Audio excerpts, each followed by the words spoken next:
Simplifying rational expressions, this would be like reducing a fraction, so which we'll start with one like that. But here are the steps for rational expressions. You're going to factor if possible, state non-permissible values, simplify by canceling.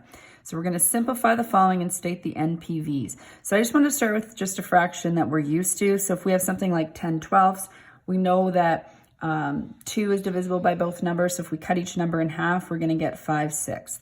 Now there's no non-permissible values because there's no variables in the denominator. Let's look at example 2. This is also a review type of question. So if we've got variables, we can look at it as when we're dividing and subtracting your exponent, or I like to think a little bit more about canceling out. We should also do the NPVs before we cancel. So let's look at the denominator here. We would say that A cannot equal 0, B cannot equal 0, and C cannot equal 0. Those are all 3 different variables. If 0 was in the denominator, it would multiply through to make the entire denominator 0. All right, let's go back to simplifying. So a squared over a5, this means I have 2 a's multiplied together. This means I have 5. So I can cancel out these 2, and that would basically leave me with 3 in the denominator. So we'll say a to the 3.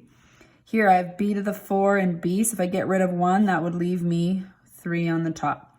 C to the 8, c squared, get rid of 2 on the bottom, I would have 6 on the top, or think of subtracting exponents. Let's look at number 3. This one's now going to be a new question. So when we have binomials here, what we're going to have to do before we see if things cancel is factor. So we can factor in the numerator. So we have that. Then before I cancel, I want to look at my restrictions. So we have x plus 2 cannot equal 0. Which means that x cannot equal -2. You don't necessarily need to show your work for that if you can now visualize that. X can equal 2. Now let's look. Canceling. If you have binomials that are exactly the same, you can cancel them. So x plus 2 and x plus 2 are exactly the same, so they get canceled out, and this equals 3.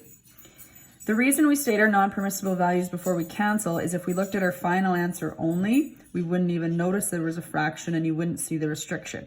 So it's okay if you forget to write it down, but make sure then when you're looking back, you're looking at what you had before you simplified it to state your restrictions.